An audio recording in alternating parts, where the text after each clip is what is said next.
Hey guys, thanks for stopping by. Today I'm having an interview with my dad. I call him Dad Butts, and he's going to impart some words of wisdom on me to see.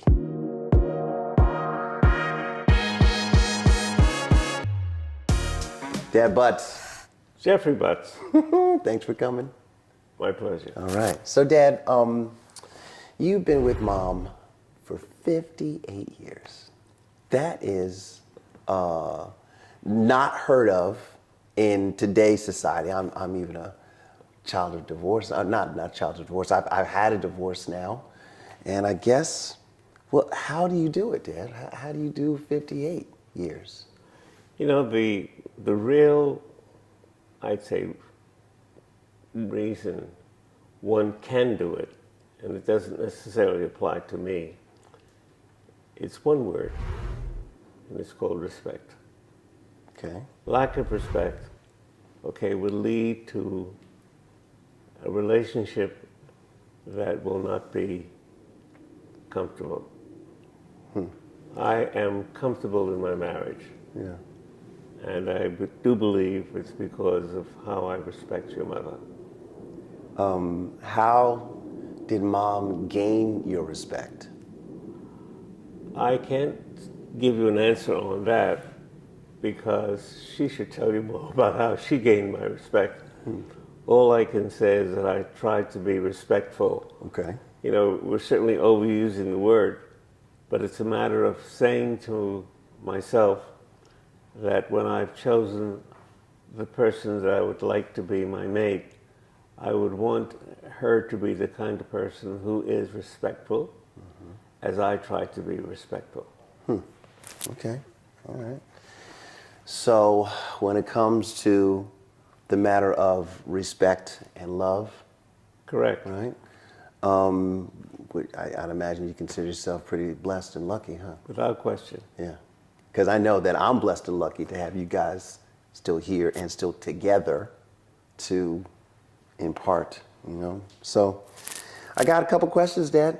I do. I have some questions, all right? So in life, I mean, I'm journeying now. You were my age, right? And I had some expectations, but have you had any expectations that you expected that came through for you, that actually happened? Well, you know, that's an interesting question, only because we all try to find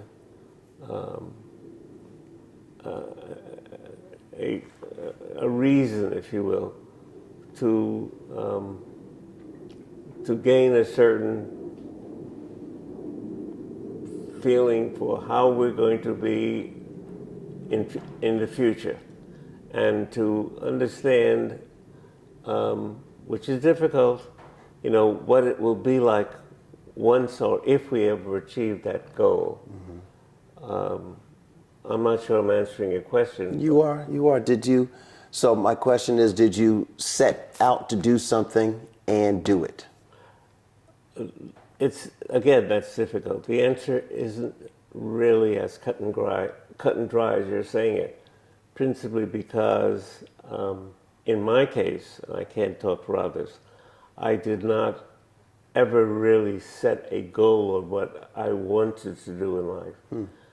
My prime concern as I was developing was to be a good person, to find a job that would be something I could relate to and that I can do a good job in, and that was my primary goal. And I think I've achieved it from that standpoint. I've located, if you will, a job, if you call it, or a avenue of to where I can earn a living, and I try to pursue that to the extent whereby I feel that it's done me well.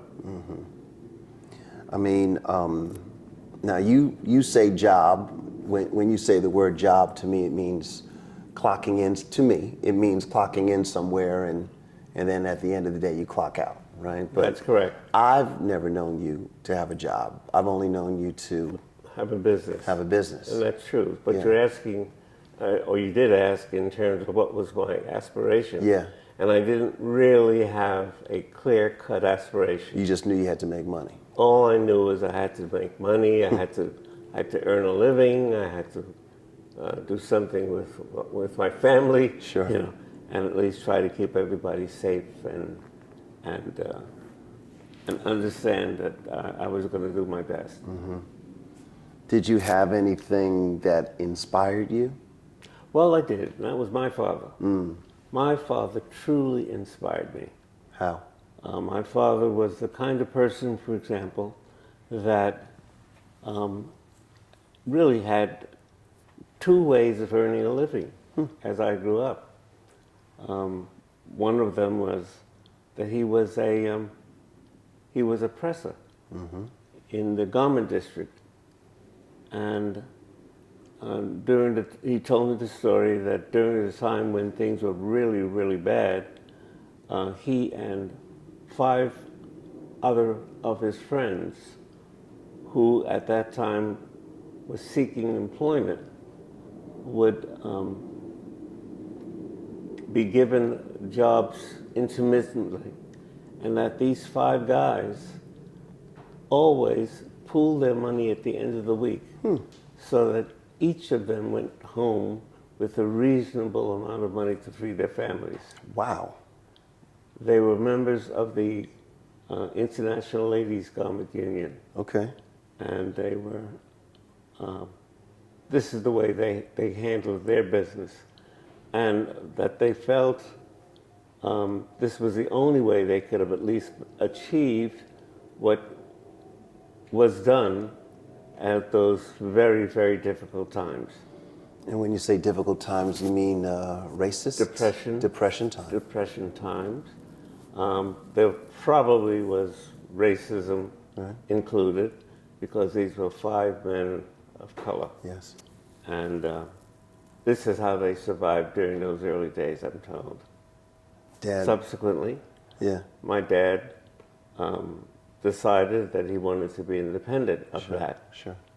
and started a real estate business. And in fact, had done quite well in the time and place that he'd chosen. Goes. Awesome. I mean, nowadays, Dad, just so you know, nobody's packing up, pulling up together and doing that. I mean, unless you call, I guess if you have a corporation, a partnership, Correct. you have a written out agreement.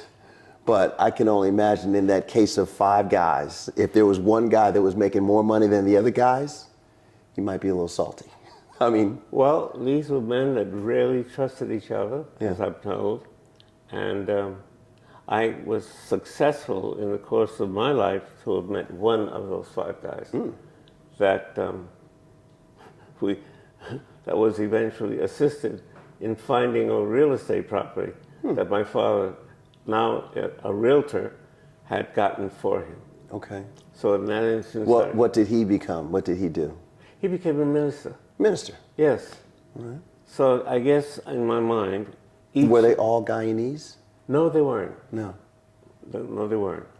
But I will say that they all were West Indian type people. Okay. And these were those persons who'd become very close friends. Wow. Yeah, that doesn't happen nowadays. I mean, I think that we're in a depression right now. Well, we could say A that. recession, not a depression. Recession, A I recession. would say, would be more clear. Yeah. And some people know it and some people don't. There you go. Yeah. And I agree with you. I mean, how many recessions or depressions have there been?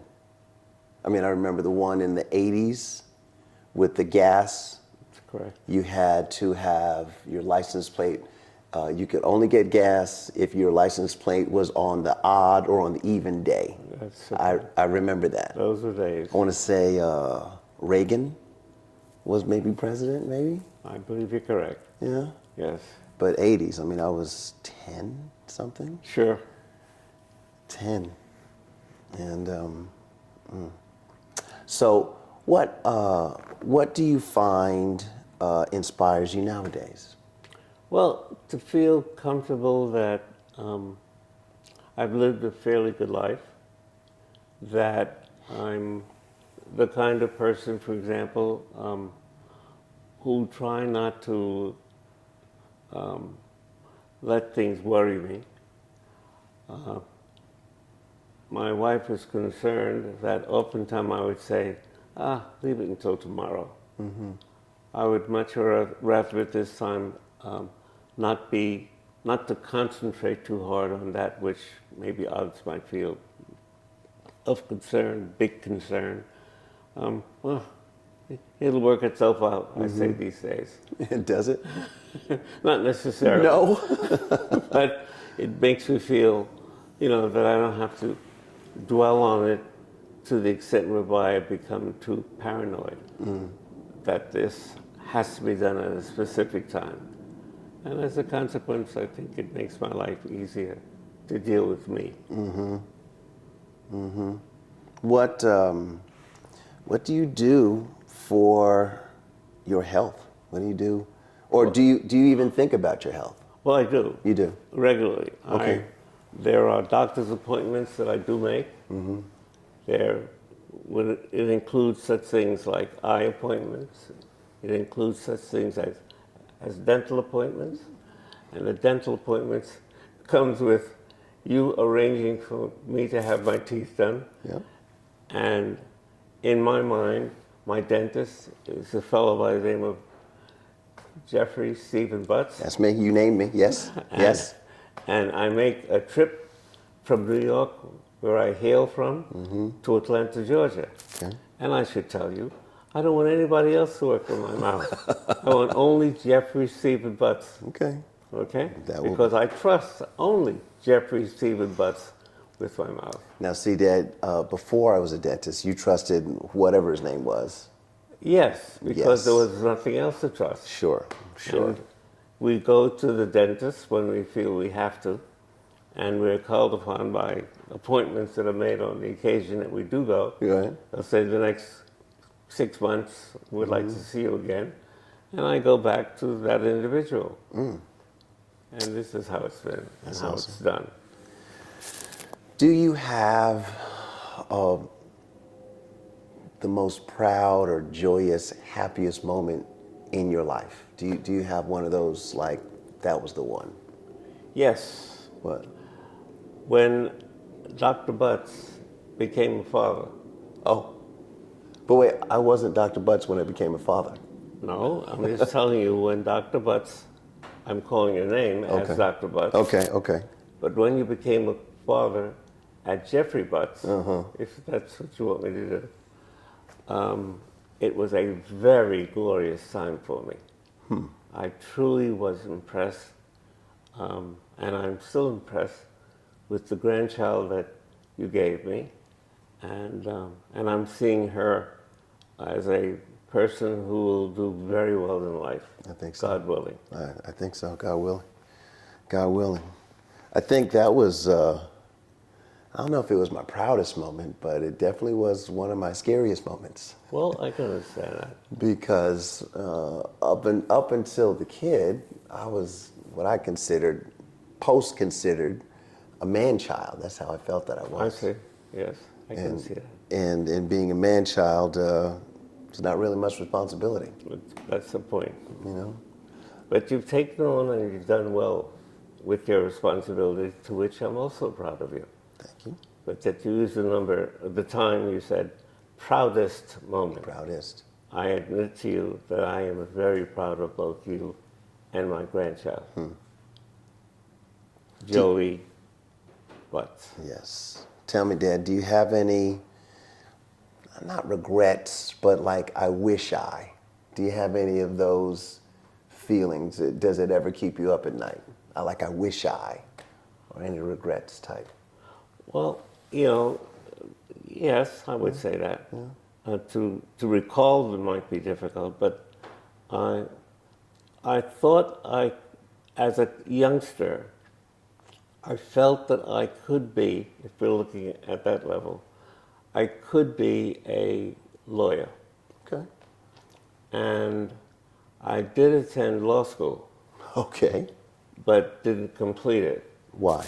And the reason, because you had an uncle who at that time impressed me very much as an attorney. He was very bold. Which uncle? Uncle Lucius. Uncle Lucius, yes, okay. Very bold, and the kind of person, for example, that was that one might think unusual from the standpoint of how he handled his business. But the one thing I noted was that other than Uncle Lucius, and let's call it as it was, so many black lawyers worked in the post office. And he was one of those persons who worked independently. And because they couldn't get work, Okay. they weren't able to get work as an attorney. And oftentimes they were doing legal work on a part-time basis. Wow. So that was a very discouraging time when I thought, this is what I'd like to do, patting myself after Uncle Lucius. Sure. But noting that there were so many lawyers, Of color, black lawyers. who were working Not practicing law. outside of, and not, well, if practicing law, they were doing it on a part-time basis. And this was discouraging. Yeah. So I then fell into a category of not knowing really, then what would I want to do? And I had to think hard on how to maneuver my thinking. Sure. Yeah. So indeed, you're asking a question, and that was something I hoped I could have been. I mean, but you started on the journey I did. and you looked ahead and you didn't see anything, like you looked at your mentor of yours Yes. at the Well, time. I had no mentor. I Well, should tell you. I thought Uncle Lucius. And you're right. And you're certainly right. I didn't think of it that way. I was thinking of school mentoring. No. Yeah. No, from the standpoint of school, no, I didn't. Yeah. So Uncle Lucius was not doing What I law, noticed, was not practicing law that you could see, Uncle Lucius was practicing law. That's what I'm trying to tell you. but he was working in the post office. Uncle Lucius was practicing law as lawyers practice law. Okay. But there were those lawyers who were working in the post office. And I assumed that were I to become a lawyer, I might fall into that category. And this was so unattractive. So did Uncle Lucius continue to be a lawyer? As an attorney, he continued to be an attorney until he died. Okay. And he did a wonderful job in the field. What type of law did he practice, you know? General law. General law? General law. But he was very good at his craft. All right, so he was making it. Did he ever say, don't be a lawyer? No, he never did. No? He never discouraged me. I'm only telling you this is something I noted, and I didn't feel too comfortable, because the field seemed to be in that direction. Yeah. But like around what time, what year is this? Oh, this had to be in the 40s, 50s, 60s. 40s, 50s, 60s? Yeah, yeah. Okay. And yeah, things were definitely different then because I am called Generation X. That's what I'm called. All right. That's the people Yes, in my and age those, range. actually, in that category, you wouldn't know anything about those disenfranchisements. That's what I call them.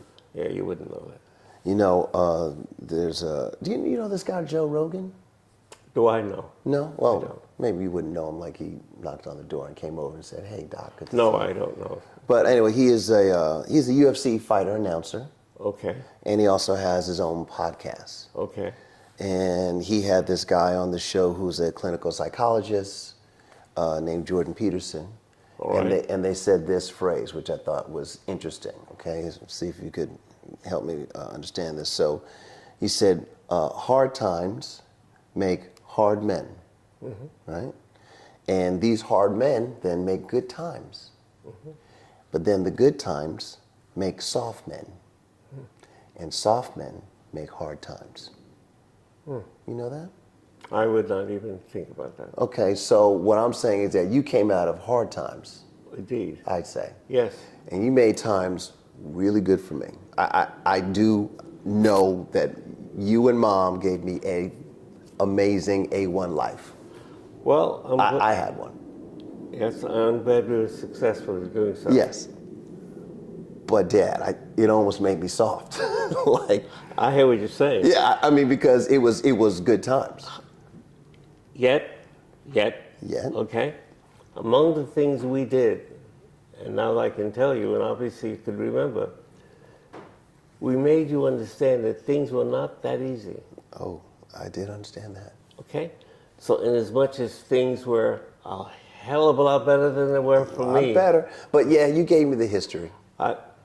More than that, we also taught you the fact that things aren't given by virtue of you snapping your finger. Okay? You have to work for it. We have to save for it. And oftentimes, we would manage to get what we wanted. Why? Because we put the energy in to save for that which you may have wanted. Right. A classic example was you wanted a guitar. Did want a guitar. And But I won the guitar. Wait now. We went to 42nd or 46th Street for me to see what Sam guitars were Ash. like. Sam Ash, yeah. Oh, Sam Ash was in Queens. No, well, there's a Sam Ash in Queens, but we went to, there's a Sam Ash in Manhattan. Well, possibly That's where so, we but I went. remember Sam Ash Yes, in Queens. there was one Okay. in Queens, yes. And it turns or out, was one, I don't know. So turns long. out that we're saving for a guitar. Okay? And You're not saying how I got the guitar, though, let Dad. me finish, please. Okay, all right, go ahead. And I noted that, I guess about once a week, you would ask, do we have enough money yet to buy the guitar? Okay? I vaguely remember And that, actually. that's a fact. And I would let you know how much money we had at the time because we already identified how much money we're going to spend for a guitar. Then on occasion, we were in Queens and we went to Sam Ash in Queens. Okay? I always thought it was Manhattan, but okay. No, it's Queens. All right. And you were given a guitar to hold in your hands. Right. Okay? And while I was looking at the various guitars and the prices, Right.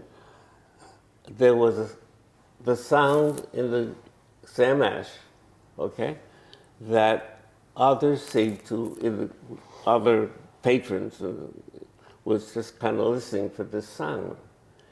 And when I walked into your direction, that was you developing, well, playing some, it probably wasn't music as such, but you were hitting keys that made, or no, not keys, strings, that seemed to have made sense to those who were in the store. And I looked at their faces, and they gravitated to your area. And I said to myself, where did he learn to play the guitar? And look at these people all gravitating in the direction to where this music was coming from. And it wasn't really music, but it was of such that it seemed as though people must have felt. And it was, what are those types of guitars? If you have Electric that? guitar. Electric guitars. Electric guitar was not an acoustic, yes. That's a fact.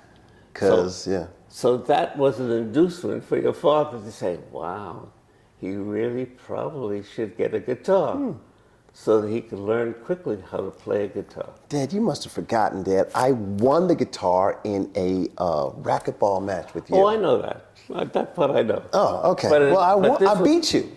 Of course you did. I won. Of course you did. yeah. You won, you know. That particular time. All right, that time. That But time. it was an inducement for me. Yeah. When I realized that, a guitar might be a good source of, not income, but fun for you.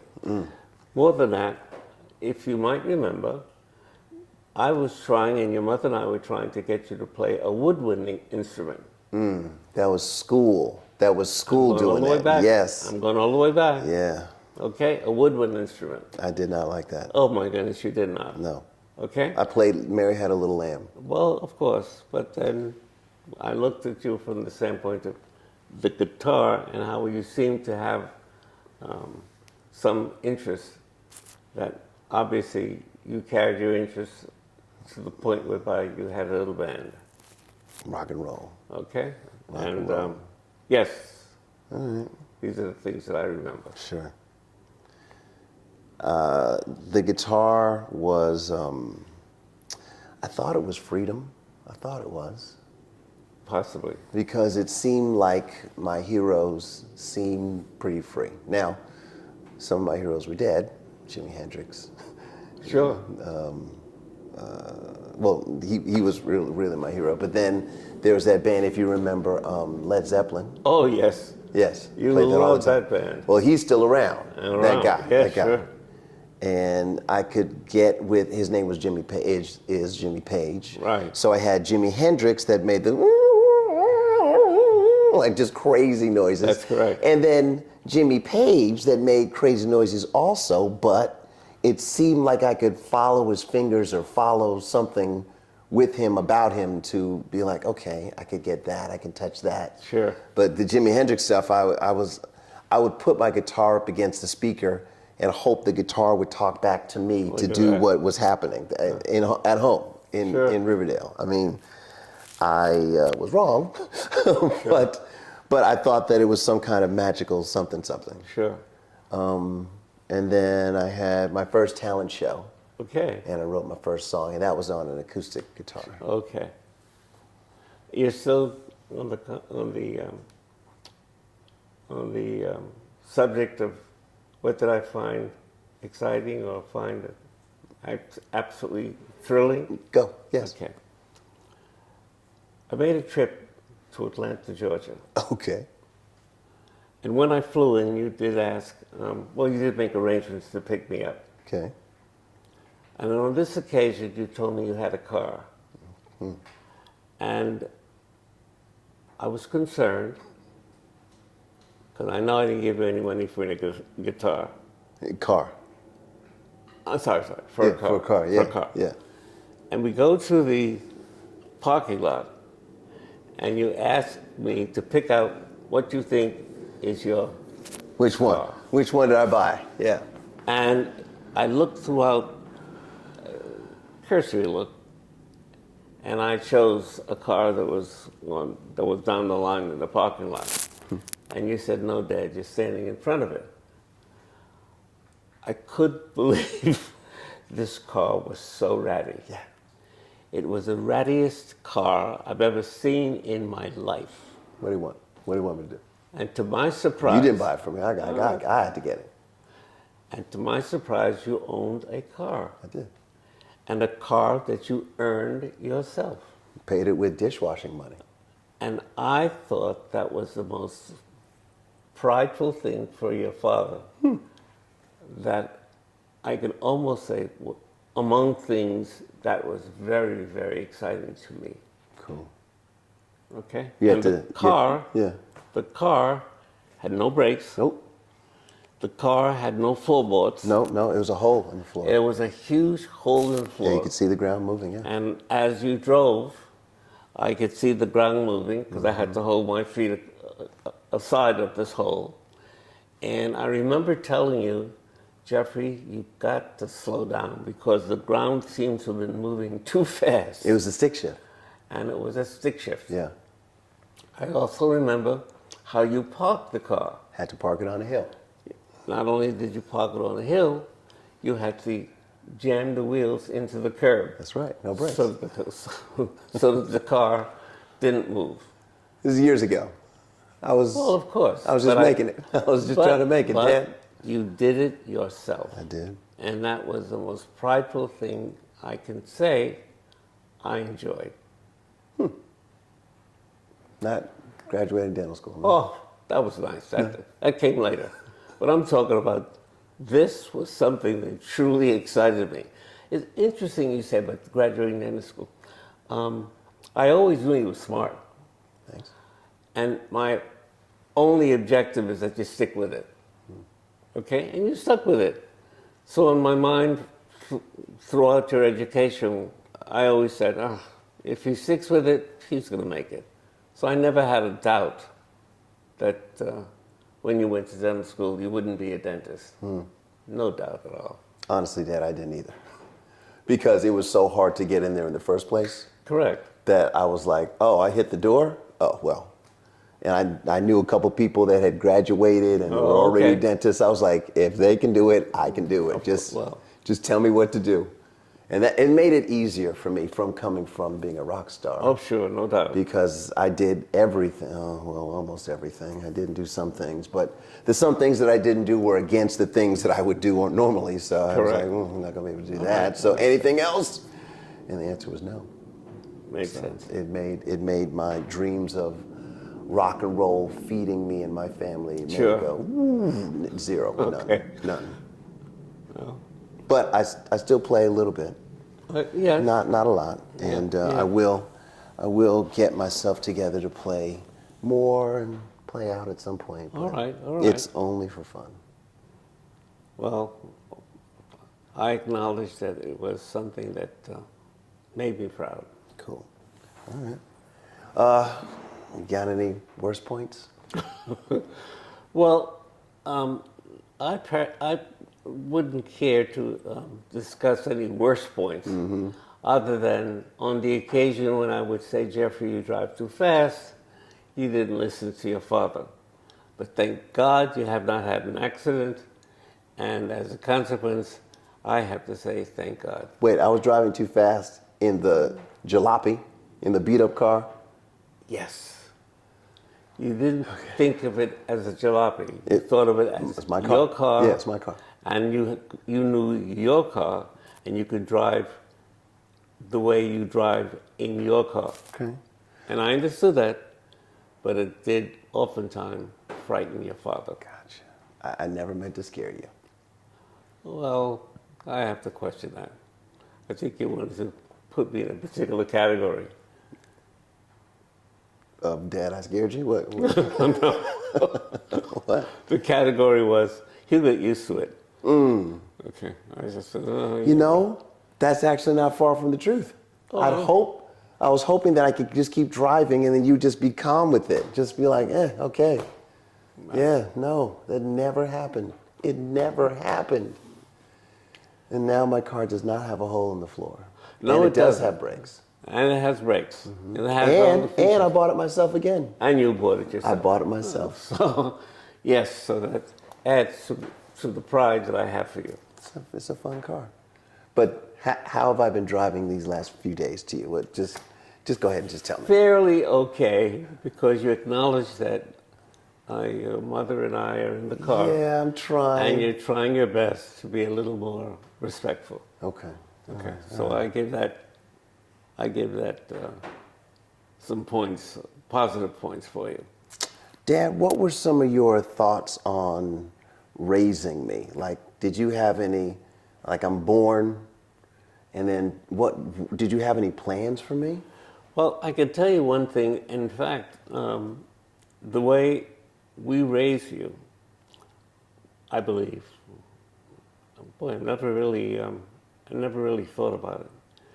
But I acknowledge that as a boy child, okay, and knowing who you were, okay, as my child, that you are one to be, how do I say it,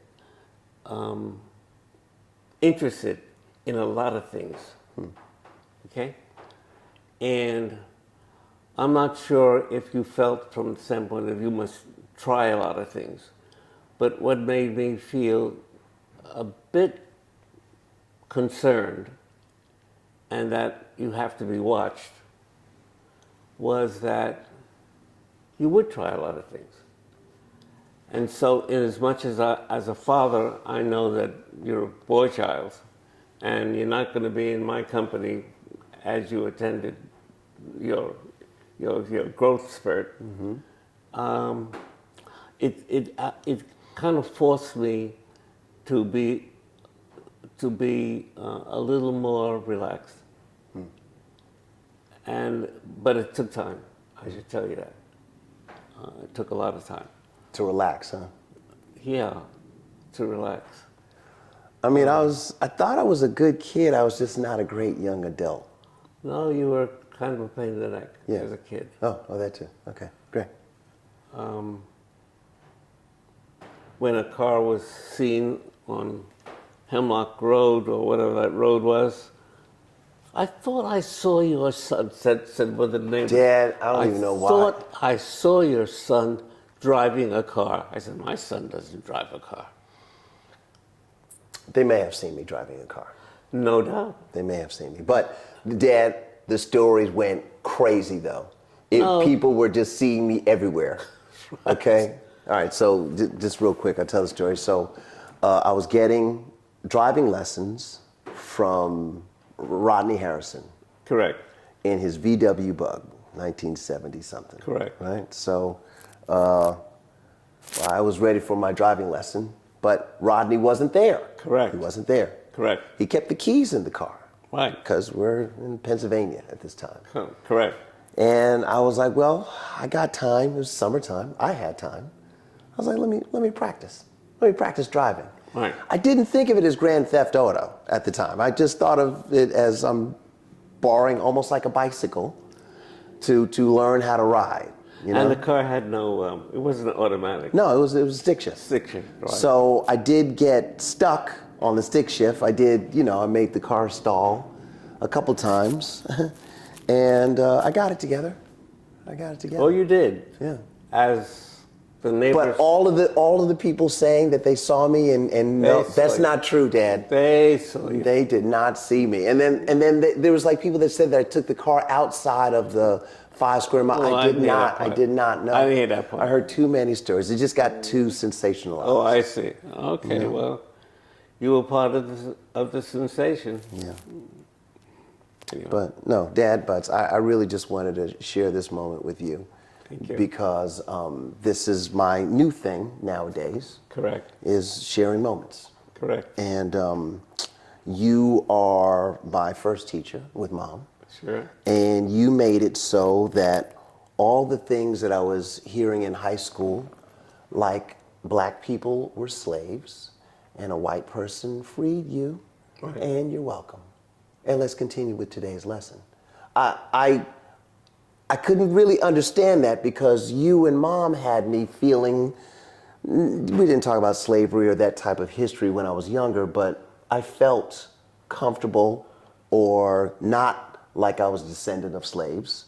So in high school, when they were saying all of these things about black people that were negative, I was like, I hear what you're teaching me, but it just wasn't sticking to me. And you didn't get that kind of training at home. I didn't get that kind of training at home. The training you got at home was that you are very, very positive, and you're like anybody else who's trying to make it. And that was what I got. But there was this separation. So my first year at Morehouse, I learned some things from the archaeologist named Chick Diop, that black man did this, that, all of these different things. Correct. So much history Sure. that was not conveyed to me in high school. Amazing. That my first chance, well, it's almost Thanksgiving now, my first time coming back, I went back to Riverdale Country School and I politely cursed out the principal, the teacher, and the history, the principal, the English teacher, and the history teacher for what I felt was holding my heritage or my history back from me. Correct. And feeding me a bunch of junk that I was like, what is that? So one of the teachers, I remember his name was Mr. Colin. Mr. Colin said, yeah, I know. Wow. And I wasn't ready for that. Wow. I was almost ready for them to say, oh my goodness, really? Is that true? Yes. No, they didn't. But Mr. Colin was the first one that said, yeah, I know, it's not right. And I said, oh my God, you knew. Sure. So that made me a little hostile Sure. towards the school, towards that particular institution. I was like, how many people are going through this? And I just couldn't really deal with it. But because of you and Mom, and then Meharry, Meharry made me a dentist, but Morehouse, I felt more confident, more comfortable about my heritage, about my history, about the way things are historically that move forward and work themselves through me, because I certainly get to do whatever I want. So, Dad, again, thank you so much for talking My pleasure. to me and to the friends, the 82, 87 people that are subscribed to the channel. Okay. You could please leave a comment, please leave a like, and please subscribe. Send it to your friend, because this was me and my dad. Thanks so much for listening. We'll talk to you later.